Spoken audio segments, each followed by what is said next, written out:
Hello and welcome to the channel. On this channel, we talk about studying, working and living in the UK. If you're interested in topics like this, join the community by subscribing to this YouTube channel and follow my Pathway UK on Instagram and on Facebook for more information about life in the UK. In today's video, we would be talking about 10 practical ways to excel in your UK Master's program. There are many reasons why people decide to undergo a master's degree here in the UK. Some people would decide to do a master's degree here in the UK because having a master's degree from a UK university looks good on the CV. Some might do it for career progression, some might do it for the knowledge, some might do it because they are looking to change career, and some might do it for immigration purposes. Irrespective of why you chose to do a master's degree here in the UK, I am guessing that excelling in the master's degree program is an essential ingredient for you to achieve your end goal. Whether you're looking to graduate with a merit or distinction, suppose you're not looking to graduate with a merit or distinction, you are undergoing a master's degree here in the UK for immigration purposes. In that case, these steps will help you get a pass in your UK master's degree program so you can hold on to your student visa and access the opportunities that comes with your student visa, like the 2 years post-study visa. For those of you who don't know, passing your master's degree program is a requirement to apply for your 2 years post-study visa. In the UK, if you're undergoing a master's degree program and you fail your first and second semester, your university can withdraw you from the program and remove you from the UK, because once you're not studying in the UK and you have been advised to withdraw from the program, you have to leave the UK, because then your student visa is no longer valid. Likewise, if you're doing a master's degree here in the UK and you did not pass your master's degree program, your university would actually downgrade you from a master's degree to a postgraduate course or a postgraduate certificate program. So when you're graduating, you will not graduate with a master's degree, you would actually graduate with a postgraduate certification. Now, if you end up graduating with a postgraduate certification, you will not be entitled to apply for the 2 years post-study visa, because you must have studied at an undergraduate level, a master's degree level, or a PhD level to have access to the 2 years post-study visa. Now, if you're a PhD student, you will be given 3 years. If you're an undergraduate and a master's student, after your studies, you'll be given 2 years. The little explanation I have given is to make you realize that you need to pass your master's degree program to enjoy the opportunity having a student visa here in the UK brings. Now, if you do not pass your UK master's degree, you probably will not have access to the opportunities and you will not be able to maximize the opportunities. And I'm guessing having access to those opportunities is one of the reasons why you've chosen to study here in the UK. Now, in no particular order, I have arranged these points.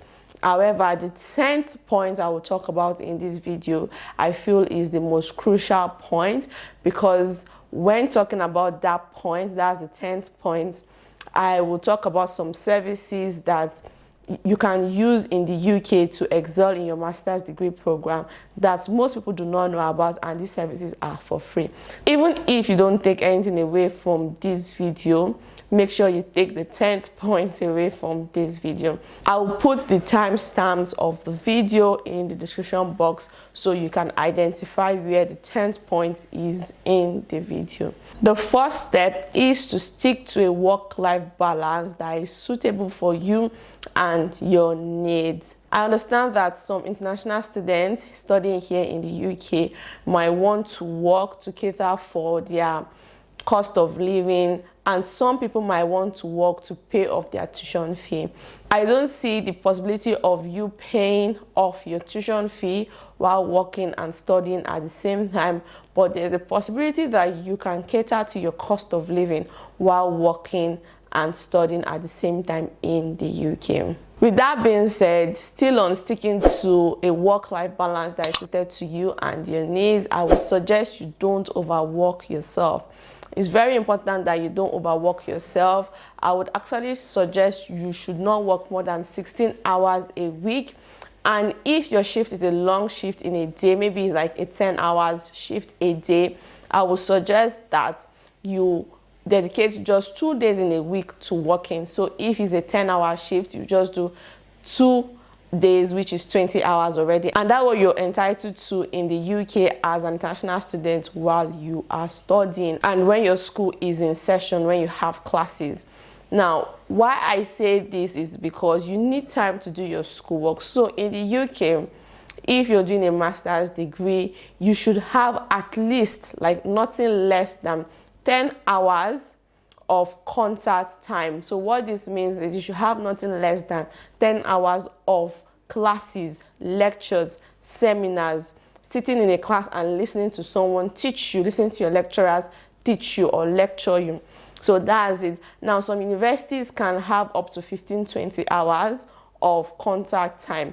Now, irrespective of your contact hours, in the UK, as a student studying at a master's level, you are meant to dedicate nothing less than 35 hours to 40 hours to your school work. Yes, you heard me right. You must have between 35 to 40 hours per week of independent study. So that means in a week, you must sit down every day in a week for 5 to 6 hours studying independently, not reading novels, reading your materials, reading your prescribed reading, your references. You must actually stay on your own and study. After breaking down the hours, let's add them up so you understand how many hours a week you have to dedicate to your master's degree. Now, if you're to study independently for 35 hours and you're to have your contact time for 10 hours least, that's already 45 hours. And just to put it in perspective, an average worker here in the UK working a full-time job would actually dedicate 35 hours to 40 hours in their full-time job. So meaning your master's degree is a full-time job already. Now, overworking yourself or working more than 20 hours is a bit unrealistic if you want to succeed in your master's degree. So that's why I say you need to understand what works best for you and do not overwork yourself. The second would be to be in a good mental health space. Now, you don't want to be doing your schoolwork and be thinking of the person that broke your heart or the person giving you headache or your roommate or housemate giving you headache. You just want to be in a good mental space. I do have a video on my channel where I talk about how to overcome loneliness and sadness as an international student studying here in the UK. I will link it to this video and I would also put it in the description box so you can watch it to best understand the things to do so you can be in a good mental health space. It's very important for you to be in a good mental health space so you can concentrate on your schoolwork and so you can maximize the opportunity studying here in the UK will bring to you. The third would be to download Grammarly and pay for the paid version of Grammarly. Now, do not be stingy, don't be an arrow like my people would say. Pay for Grammarly. I think a year Grammarly payment is about £150 per year. Please pay for Grammarly. Grammarly would help you with your correctness, your clarity, your engagement, and the delivery of your essay. It will help you understand how to use grammar, how to use professional grammar, and how to use academic grammar so that you don't use slangs, you don't abbreviate, you don't use personal pronouns. Now, when you download Grammarly, you can always put your settings to academic settings and put it to British English. So you will spell in British English, not American English, because grammar alone can boost your essay writing skills. Once you tackle your grammar issue, there's a high possibility that you can score 50% in your essays, and that's like the pass mark some of you are looking for. And even at the baseline of 50%, your ideas and how you read and how you write your essays can get you more marks and you can score higher than 50%. So Grammarly can even help you score the baseline of 50%. Grammarly can also help you check for plagiarism. That is the paid version of Grammarly. Please, I cannot overemphasize this enough. Pay for Grammarly and stop spelling in American spelling. Spell with British spellings. Write your essays with British grammar. Download Grammarly and put the settings that should help you. The fourth will be to attend every lectures and seminars. Yes, attend every lectures and seminars. Now, apart from you wanting to even pass your master's degree program, you have to attend every lectures and seminars as an international student. Yes, you heard me right. As an international student studying in the UK, you need a certain percentage of attendance to still remain on your master's degree program. Yes, so I think if you have below 70% of attendance, or some schools is as high as 80% of attendance, if you have below that, you would actually be invited to explain yourself and explain why you have not been attending classes, because your primary aim in the UK, why you have been given a student visa to study here in the UK, is so you can attend classes, so you can participate in class. Now, if you're not attending classes and then they call you and question you and then they find out that you have been working more than 20 hours during your term time, that's why you have not been attending classes, there is a possibility they can revoke your student visa and remove you from the UK. That is, they will send you back to your home country. So yes, attend classes. You have to attend classes to make sure you're not breaking any immigration laws, any UK immigration laws. And if you overwork or you don't attend classes, there's a possibility that you might not even get the post-study visa, because once they check your record and they found that you've broken the law by working more than 20 hours while the school was in session, there's a possibility that you might not be given the post-study visa. So don't overwork yourself. So please don't jeopardize your opportunity here in the UK by not attending classes. Now, if you attend class, participate in class, ask questions, do not be a nuisance. You're doing your master's degree program because you want the knowledge, because you don't know and you want to know. So ask questions in class. Your lecturers will be very happy to answer all the questions. Participate in a group work, talk in class, do all the activities, because it helps you understand more of what the course is about and to in turn help you to write a better essay. You should also take notes in class, because there are some things that your lecturers might say that might not be in the handout, and some examples they might give that you want to make reference to while writing your essays. The fifth would be to create a schedule for every day of the week. Yes, you heard me right. Create a schedule for every day of the week.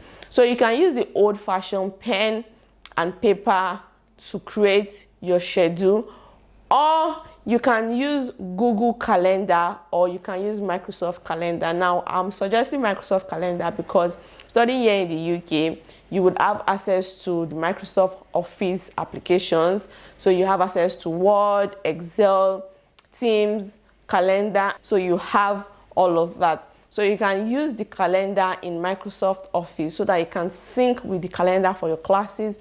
You know what to do and when to do what you want to do. You can also use Google. I was using Google even before I became a student, and after I was done my course of study, I continued using Google to schedule my appointments, to just schedule my day in general.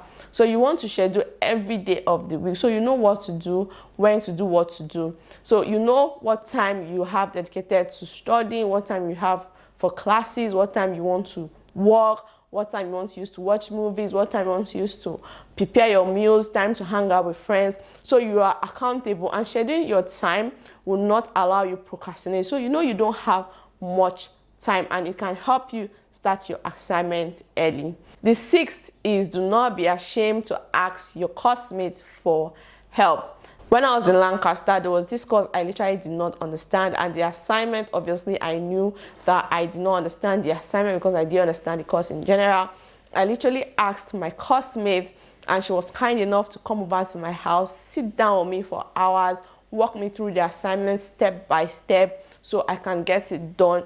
At the end of the day, she got a distinction and I also got a distinction in that particular assignment.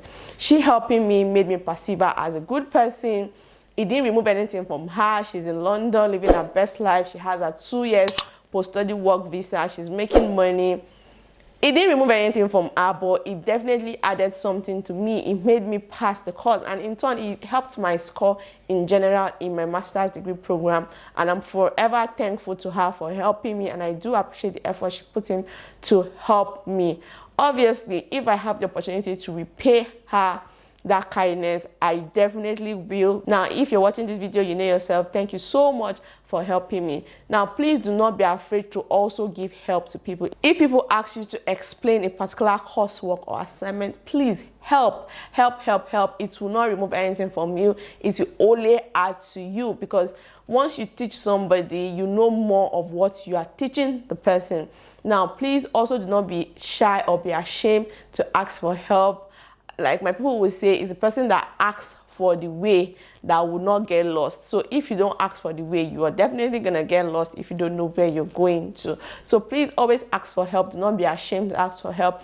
If you cannot make friends in your class, at least just be acquainted with everybody in class. Be pleasant, say hi, say hello, chit chats once in a while. And if you need help, they necessarily don't need to be your friend. You can always ask them for help, and I'm sure if you ask 1 or 2 people or 3 people, at least 1 out of those 3 people would be very, very happy to help you. And please don't copy people's assignments. Ask for help. Let them show you the way, guide you. If you want step-by-step guidance, tell them, I really want step-by-step guidance, and they can help you through if they are willing to. The 7th is do not procrastinate. So start your assignment very, very early. And spend time with your assignment, at least on one assignment. Spend nothing less than 40 hours on one assignment. Yes, you heard me right. Spend nothing less than 40 hours on one assignment. So that means in a week, on one assignment, you should be spending nothing less than 5 hours on one assignment.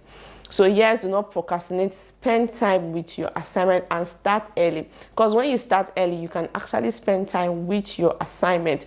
Spending more time with your assignments will allow you time to do the overall aesthetics of the assignment. So it will allow you use the right font size that you've been given in your assignment brief, the right spacing, and the right type of font. It will also allow you time to read more books or more articles, so you can better write your assignments and have a wider knowledge to write your paper. Number 8 is to avoid plagiarism by paraphrasing and referencing correctly.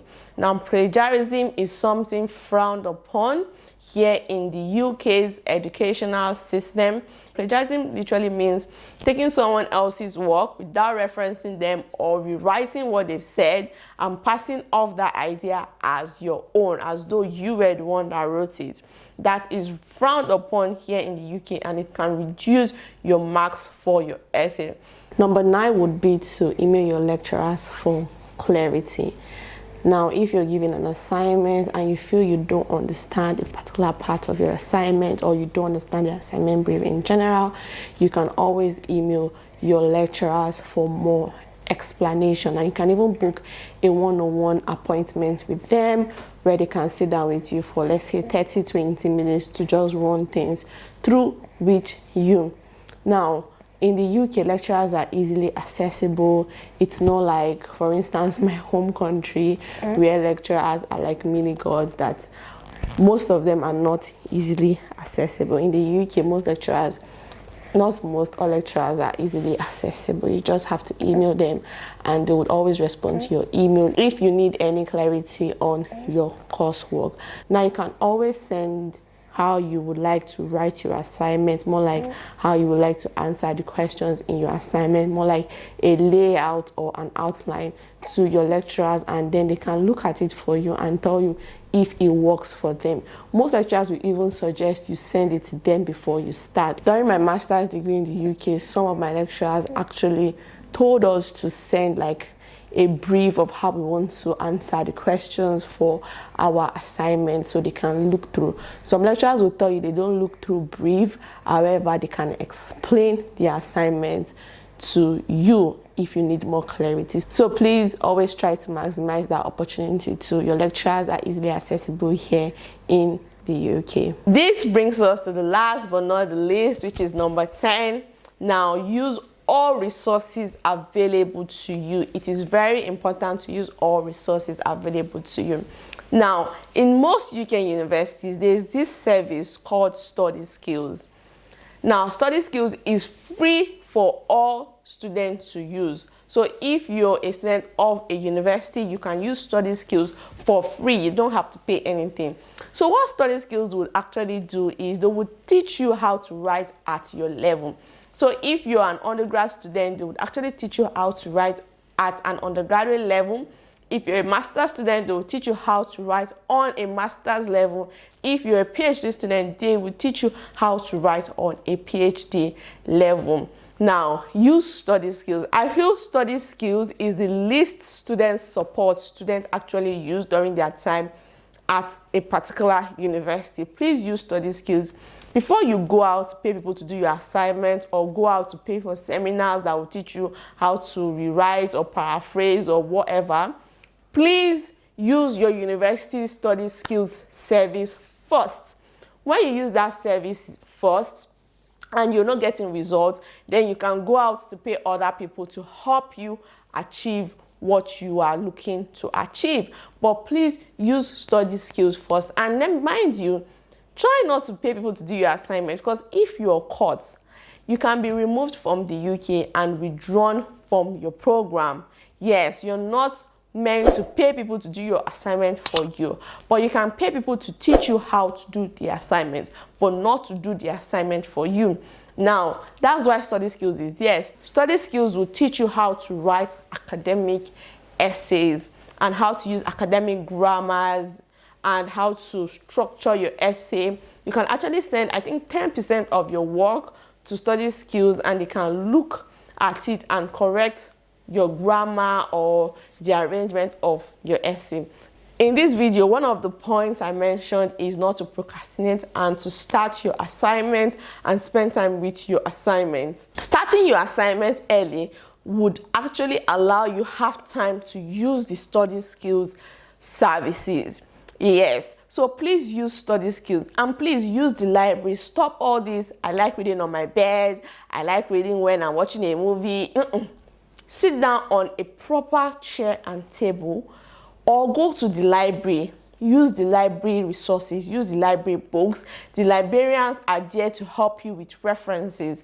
I don't know if this applies to all universities, but in my university, the librarians were there to help you with your references. So they will actually show you, provide you books that would actually help you with your references.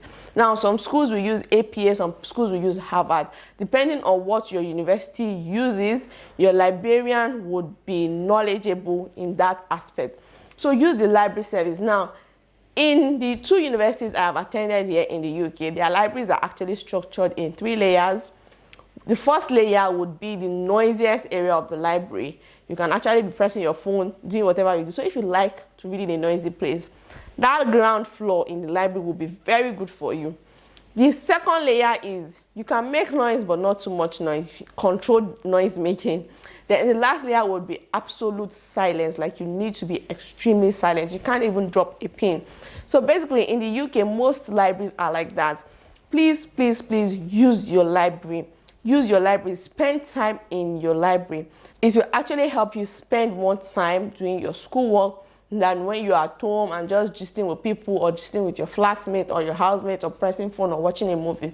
Please spend time in the library and use your Study Skills services. If you don't know how to access your Study Skills services, message your program lead or search your university website. You would actually find them, book an appointment with them. I think that's the first thing you should actually do after you write one of your essays. And even after writing your essays and you've been giving your feedbacks, you can take those feedbacks to Study Skills and they can help you look through it and tell you where to improve on, and they can help you refine your academic writing skills. These are the steps I took that helped me excel in my master's degree program here in the UK, and I hope this works for you.